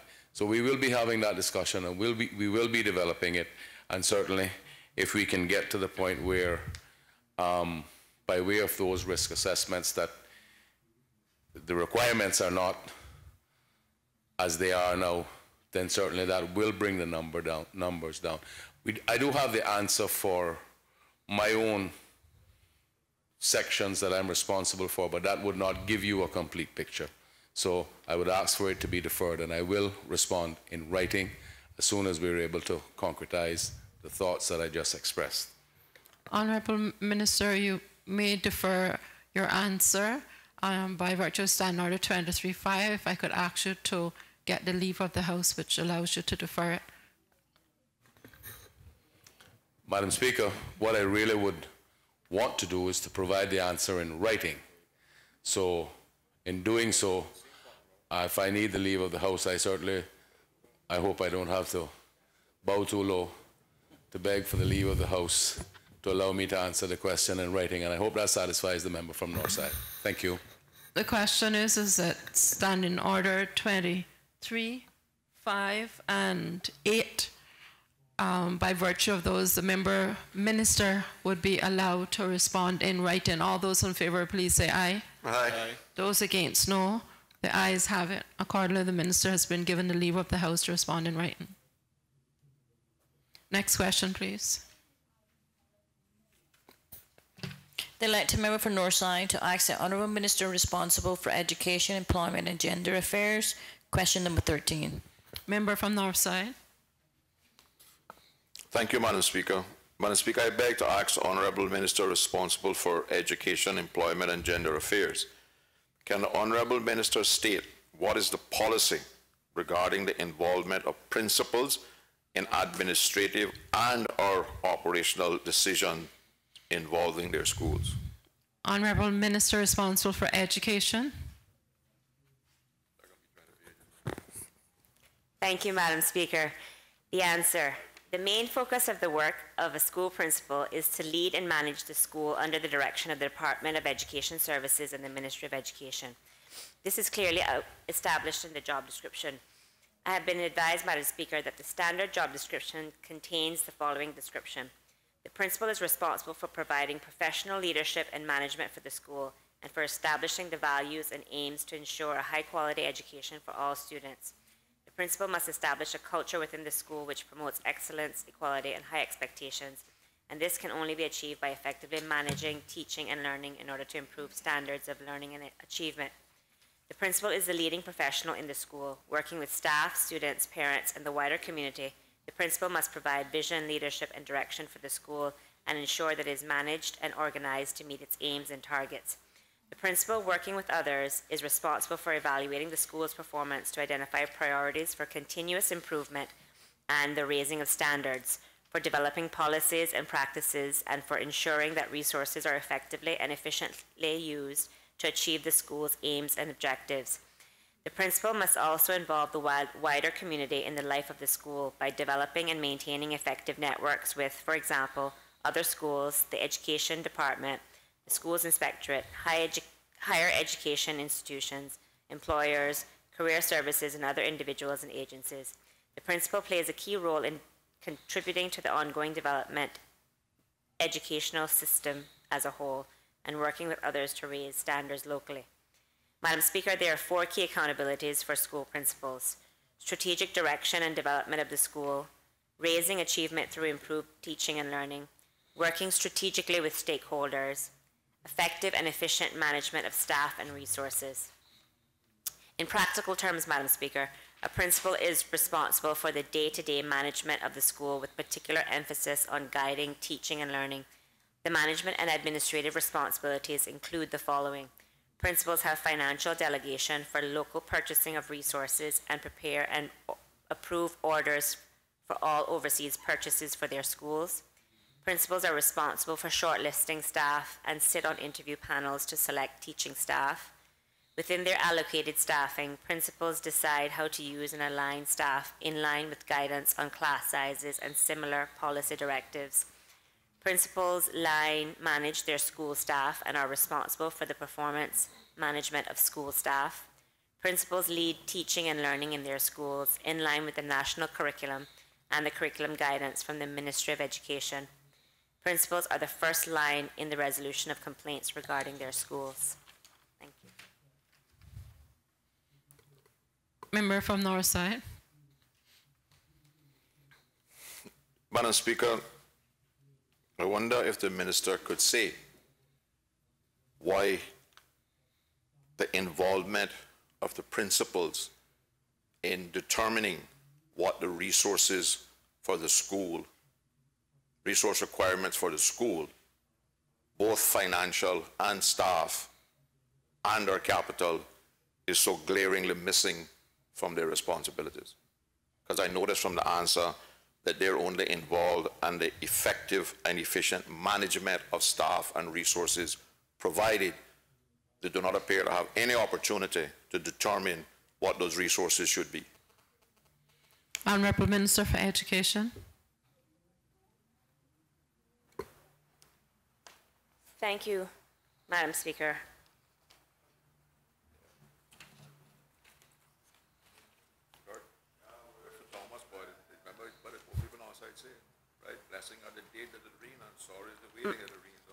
Honourable Minister for Education. Yes, Madam Speaker. Some additional information with respect to the principal's ability to weigh in on the financial aspects. Principals are given financial delegation, which allows them to procure services and goods in line with certain threshold amounts. So these include responsibility to ensure that they don't go over the budgeted allotment. Also, they are responsible for fixed assets within the schools, as they have to ensure that all the assets purchased are kept safely, and also with respect to procurement of goods and services as directed by the principal.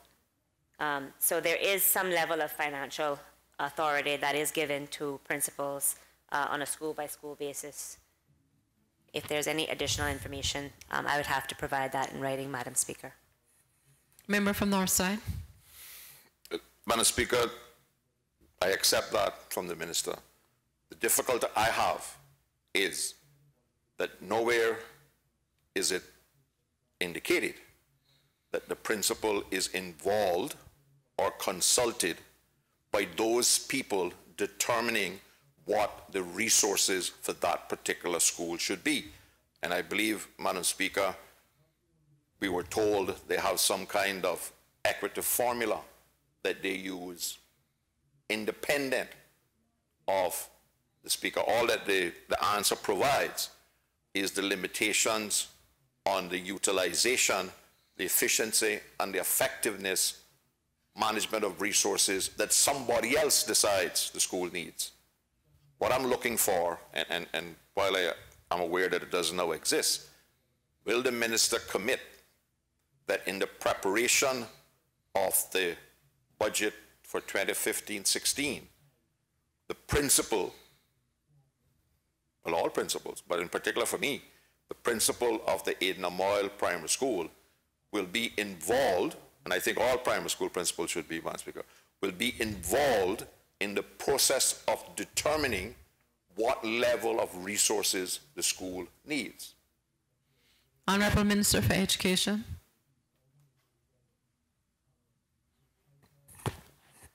Thank you, Madam Speaker. Madam Speaker, it is my understanding that that level of consultation should already take place. However, Madam Speaker, I will commit to inquiring exactly what level of consultation does actually take place between the Department of Education Services and the individual school levels when it comes to determining the resources needed for each school. As the member will recall from Finance Committee, we are looking at just the whole governance structure of education as a whole, and these are some of the questions that we will be looking to have determinations on as well. But as far as I understand, there is that dialogue that should be taking place already between the department with respect to the allocation of resources and the individual principals regarding what their schools need. Last supplementary, we'll move on into the last question on order paper number 14. Through you, Madam Speaker, can the Minister, and I will accept this in writing, Madam Speaker, because I asked for it during Finance Committee and has not yet been given, an explanation of how this equitable formula for the allocation of resources work. And, Madam Speaker, I can inform the Minister, as we did during Finance Committee, that certainly the principal of the Aidan Moyle Primary School was not consulted in the preparation of the budget for 2014-15 for the school. Honourable Minister for Education. Thank you, Madam Speaker. I undertake to get in writing an explanation of how the equity formula and the allocation of resources works in the schools. Madam Clerk, next question.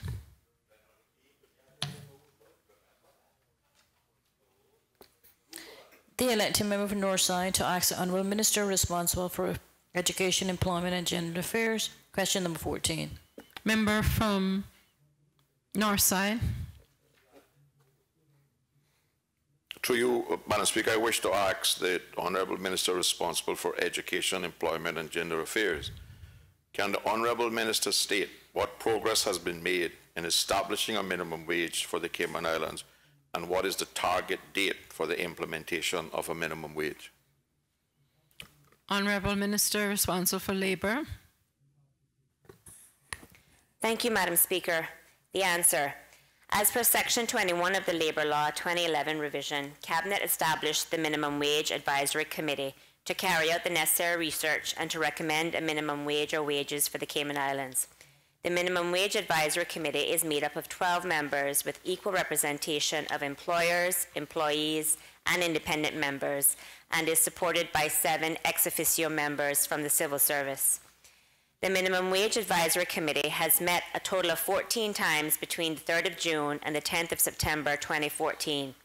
In these meetings, the Minimum Wage Advisory Committee has done the following: reviewed and restructured the terms of reference to capture additional points raised by the committee members themselves, reviewed various research from around the world and developed a statement of purpose, received a presentation by the Economics and Statistics Office on the important data to be considered, received a presentation by the International Labour Office Senior Specialist for Employers Activities, Ms. Ann Knowles, who was invited to the Cayman Islands by the Chamber of Commerce, received a presentation by the Department of Children and Family Services on data they hold and their processes for a better understanding of how families are determined to be poor, secured a technical advisor from the ILO, namely Mr. Reynolds Simmons, Senior Specialist for Employment and Labour Market Policies, and met with him via Skype, met with representatives of the Cayman Islands Tourism Association, CETA, on the unique makeup of the tourism industry and how the implementation of a minimum wage may affect this industry. Madam Speaker, it took some time for the Minimum Wage Advisory Committee to secure the consultant, as initially the Minimum Wage Advisory Committee was going to utilize a request for proposal approach, but through consultation with the Ministry of Education, Employment and Gender Affairs, it was determined that a request for technical assistance was more appropriate. In an effort to secure the appropriate technical assistance to help guide and facilitate the process locally, the ILO was determined to be the most suitable agency based on their experience in the Caribbean region and specifically on the topic of minimum wage. The ILO, Madam Speaker, is a tripartite organization representing the interests of employers, employees, and independents and governments. Madam Speaker, the ILO consultancy is low cost to the Cayman Islands government, as there is no consultancy fee. The only items which the government will pay for are travel, accommodation, and per diem as necessary. Collecting and analyzing relevant data is an important part of the process, and Mr. Simmons has provided the Economics and Statistics Office with a matrix of economic indicators relevant to the exercise, and the Economics and Statistics Office is preparing this data for him to analyze. The Minimum Wage Advisory Committee has also began collecting qualitative data, and to date has invited 33 non-governmental organizations to submit their views on the introduction of a minimum wage in the Cayman Islands. 10 responses have been received to date. The Minimum Wage Advisory Committee will also conduct wider consultation starting at the end of September 2014. During this initial process, the Minimum Wage Advisory Committee faced 2 main obstacles. The first was the extensive list of issues that need to be considered as part of the exercise, and the second was determining of those issues should form the main focus of the committee's work in setting a minimum wage for the Cayman Islands. Madam Chair, through the recommendations of the consultant and consultation with caucus, the Minimum Wage Advisory Committee will be focusing its attention on 2 main issues, 1 micro and 1 macro, to be addressed through the minimum wage exercise. The micro issue addresses exploitation and to provide real relief to the lowest paid workers, and the macro issue to be considered is to improve employment opportunities for Caymanians by analyzing labour market trends to determine the barriers that inhibit Caymanians from entering the job market and the minimum wage point that Caymanians would be able to meet their basic needs. The Minimum Wage Advisory Committee recognizes that there are many issues to be considered in the Caymanian context. Therefore, Madam Speaker, the exercise includes analysis of various items that the committee will consider in coming up with its recommendations, including consideration of the impact of a minimum wage on young people, small business owners, and household employers. The committee will also consider the overall impact of a minimum wage on economic growth and poverty in the Cayman Islands. In regards to the timeline, Madam Speaker, the Minimum Wage Advisory Committee originally had the 31st of October 2014 as the deadline for their report. However, due to delays in securing the technical advisor, the breadth of the exercise, and the need to ensure that a proper period of public consultation takes place, the Minimum Wage Advisory Committee has requested an extension until the end of February 2015 for the delivery of their report. At that time, Madam Speaker, the government will review the report and consider the recommendations and will be in a position to determine the implementation period for the Cayman Islands national minimum wage. Member from Northside. Through you, Madam Speaker, can the minister confirm that it is the policy of the progressive government to introduce a minimum wage?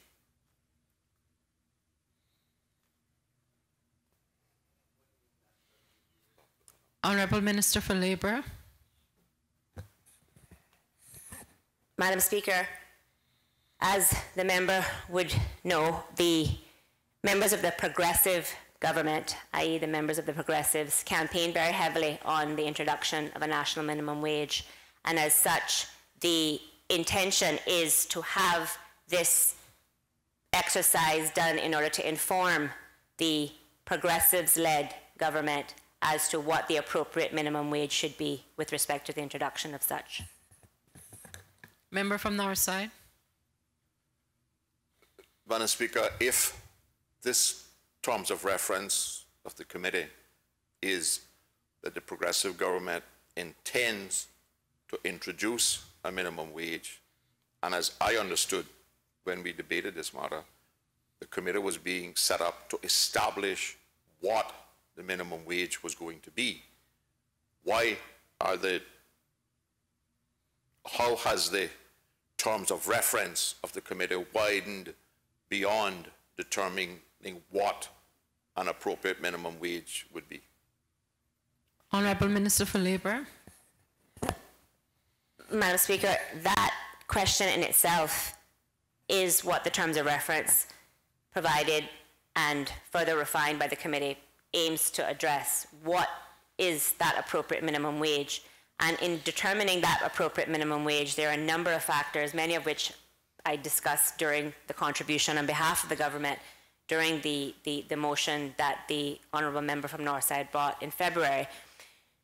So the essence of determining what this minimum wage is needs to consider the items that the committee has asked to consider, but has also distilled to the one micro, one macro issue as to what the appropriate minimum wage should be in order to address those issues, because it's not appropriate to think of a wage in a vacuum. The minimum wage must address something, and it is that determining what that something should be through the process of the dialogues, the research, the presentations, that the committee has been able to figure a concise goal as to what the minimum wage should be in order to address those two fundamental issues. Member from Northside. Through you, Madam Speaker, can the minister, on behalf of the government, give this House and the people we represent the assurance that there will be no possibility of this committee recommending that we should not have a minimum wage, but that their recommendations will be confined to what will be the minimum wage? Honourable Minister for Labour. Madam Speaker, in not attempting to dictate what the outcome of the Minimum Wage Advisory Committee should be, because of course it is set up under law and there's a specific process that they are to follow pursuant to the law, the terms of reference given was to establish an appropriate minimum wage or wages, depending on what they decide, depending on their research, and present that in a report to government. So it was clear in their purpose for being convened was to look at what would be considered as appropriate minimum wages and looking at different wages and potential effects of different wages, either it being addressing poverty or not, either it being impacting businesses or not. And obviously the decision as to what that wage should be is ultimately a political decision which the government would need to take. However, the government is, through the process of following the legislative process as outlined in Section 21, is required to consider what that report suggests based on, again, empirical analysis, data, and the qualitative type of work that the committee has engaged upon.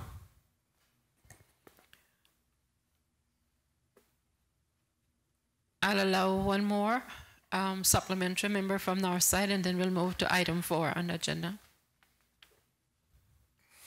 Thank you, Madam Speaker, because I don't want to wear out the generosity of the government and allowing all of my questions to get on the order paper. So I thank you for controlling the length of time that we make it. Can the minister say that the present wording of Section 21 of the Labour Law, which refers to recommending wages, does not need to be amended to introduce a single basic minimum wage? Or is the government expecting a series of minimum wages to be introduced? Honourable Minister for Labour. Again, Madam Speaker, I think it would be premature to preempt what the outcome of their report would be. However, we have given a clear mandate that the process should be made as simple as possible, and obviously given that we are just introducing for the first time, well, for the first time in our modern history, I should say, the concept of a mandated minimum wage, we have stated that they should try to approach it from as simple but comprehensive, if you can achieve both at the same time, view. Again, I don't want to say what the outcome of that report is, because that would be fettering to some degree their ability to do what needs to be done to make the appropriate determination. But we do look forward to receiving that report at the end of February as they have requested. Madam Clerk. Statements by the honourable members and ministers of the Cabinet. Recognize Honourable Minister responsible for Financial Services.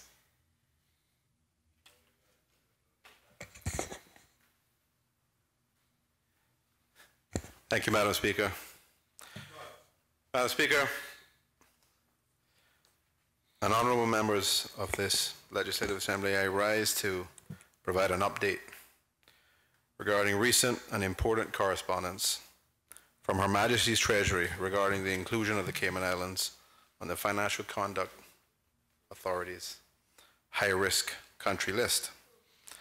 Madam Speaker, as outlined by the Premier in his statement last week, Wednesday, our government has been engaged not just with the FCA, but with UK officials, including those in Her Majesty's Treasury, to reiterate our clear objective from the beginning was to ensure that the unwarranted inclusion of Cayman on the FCA list was corrected.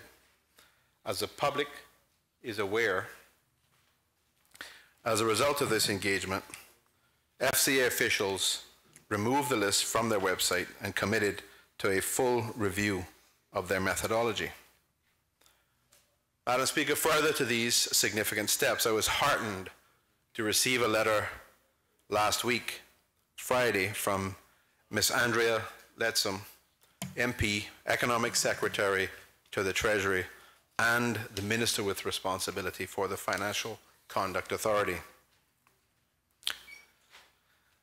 This letter confirms what we had long maintained, that the FCA list was out of date and inaccurate, and it was not a current reflection of high risk to the United Kingdom. Importantly, the letter confirms that the list is no longer in use. As such, the FCA's review of their methodology is indeed appropriate. I am confident that the FCA's interaction with our monetary authority will provide them with further assurances of our very high standards, particularly as it follows Her Majesty's Treasury team's trip to Cayman in June, which the UK Minister herself acknowledges was positive. Honourable Minister, if I may, just beg your indulgence to acknowledge the presence of the Honourable Cole Simmons MP, who is the government whip from our sister parliament in Bermuda, and just to welcome him in his personal capacity within the Cayman jurisdiction. Thank you, Honourable Minister. Thank you, Madam Speaker.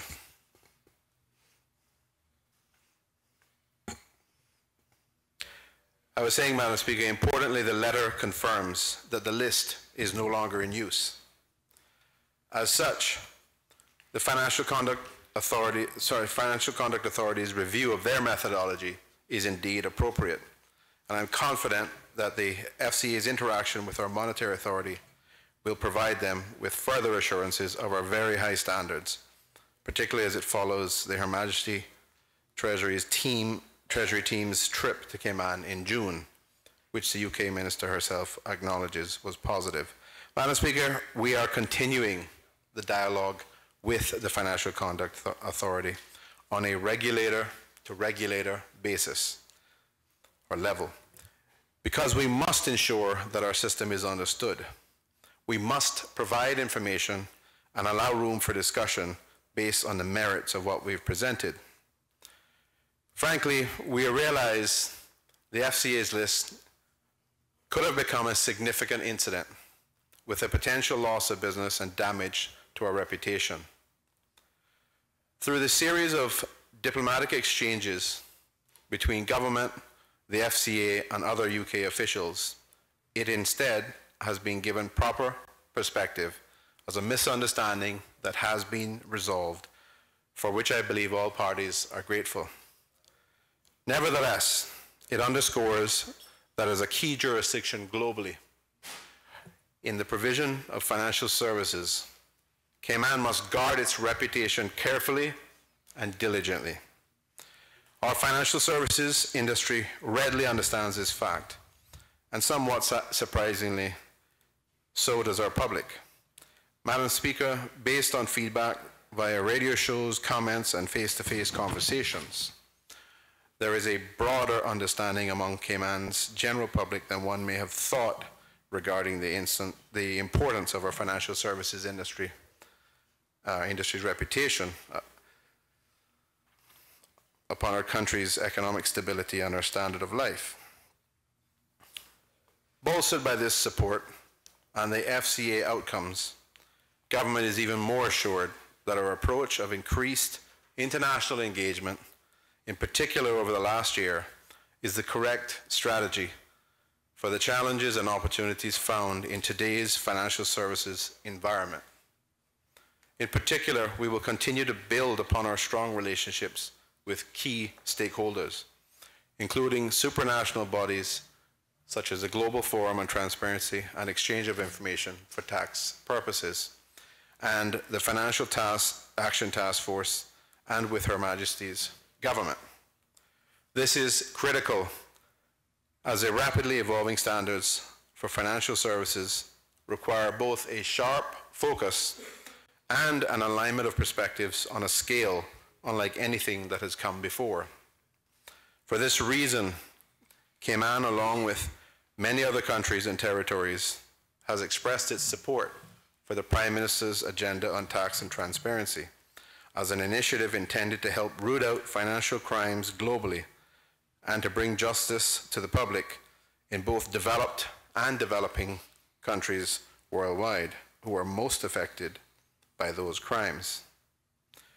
The mindset behind these initiatives, Madam Speaker, is taking root globally as recognition and acceptance grows that financial crime, by the very cross-border nature of its activity, can never be considered a jurisdictional plague. It is a global one.